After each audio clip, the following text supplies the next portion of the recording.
ఒక ఊర్లో అమాయకుడు అమాయకుడు భుజాన ఒక మేకపిల్లని వేసుకుని దాన్ని ఏదో అమ్ముకోవాలని పాపం బజారుకి బయలుదేరుతాడు.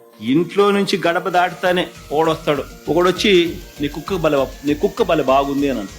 అమాయకుడు అనుకుంటాడు, ఏందిరా అబ్బాయి ఇది, నేనేమో మేకపిల్ల వేసుకొని పోతా ఉన్నాడు, మెడలో నా భుజాన ఈయనేమో కుక్క పిల్ల బాగుందని అంటాడు ఏంది అని చెప్పి, లేదయ్యా ఇది మేకపిల్ల, ఇది కుక్క పిల్ల కాదు అని చెప్పి చెప్తాడు. ఆ నుంచి ఇంకో 4 అడుగులు ముందుకేస్తాడు. ఆ వీధి టర్నింగ్ దిగేసరికి ఇంకొకటి ఎదురవుతాడు.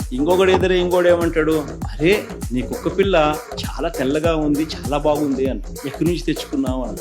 ఈ అమాయకుడు అనుకుంటాడు, ఏంద్రా మేకపిల్లని నేను తీసుకుపోతా అంటాడు. మళ్ళీ ఇంకొకటి వచ్చి మళ్ళీ కుక్క పిల్ల అంటాడు, కుక్క పిల్ల తెల్లగా ఉందని అంటాడు, భలే బాగుందని అంటాడు, ఎక్కడి నుంచి తెచ్చుకున్నాను అంటాడు. ఏంది కాదు స్వామి, మేకపిల్ల ఇది, కుక్క పిల్ల కాదు ఇది అని చెప్పి, నీ కన్ను కనపడడం లేదా నీకు అని చెప్పి మళ్ళా ఆ నుంచి ఇంకో కిలోమీటర్ ముందుకు పోయేసరికి ఇంకోటి కనపడతాడు. నీ కుక్క పిల్ల బలి బాగుంది, నాకు అమ్ముతావా అని అంటాడు. మేకపిల్ల నేను భుజాన్ని వేసుకొని పోతా ఉన్నాడు, కుక్క పిల్ల అంటాడు. ముగ్గురితో చెప్పించినాడు. 3వ వాడు వచ్చి కూడా మళ్ళా కుక్క పిల్ల అంటాడు, కుక్క పిల్ల తెల్లగా ఉందని అంటాడు, నాకు అమ్ముతావా అని అంటాడు. ఇదేంద్రా నేను మేకపిల్ల వేసుకుంటూ పోతా ఉంటే అని చెప్పి మళ్ళీ ఆయన తిడతాడు.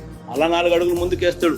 4వ వాడు కనిపించేసరికి ఏమంటాడు, కుక్క పిల్లని ఎందుకయ్యా నువ్వు మెడలో వేసుకొని పోతా ఉన్నావు, భుజాన్ని వేసుకొని పోతా ఉంటావు, పక్కన నీతో పాటు నడవమంటే నడవదా అంటాడు. దాంతో ఏమంటాడు అమాయకుడు, పాపం నా కళ్ళకి ఏమన్నా అయిందా, నా మనిషికి ఏమన్నా అయినా అని చెప్పి మేకపిల్ల తీసి ఆడేసి, నాకు మేకపిల్ల వద్దు, నాకు ఈ కుక్క పిల్ల వద్దు అని చెప్పి పోతాడు. కరెక్ట్ గా చంద్రబాబు నాయుడు గారు రాష్ట్రాన్ని ఆర్గనైజ్డ్ క్రైమ్ పద్ధతిలో ఏ రకంగా తాను నడుపుతా వస్తున్నాడు అన్నదానికి నిదర్శనం ఇది. ఫస్ట్ వ్యక్తి పేరు చంద్రబాబు, 2వ వ్యక్తి పేరు దత్తపుత్రుడు, 3వ వ్యక్తి పేరు బీజేపీలో ఉన్న తన వదినమ్మ తన మధ్య, 4వ వ్యక్తులు ఎవరు అంటే ఓ ఈనాడు, ఓ ఆంధ్రజ్యోతి, ఓ టీవీ5, ఎల్లో మాఫియా.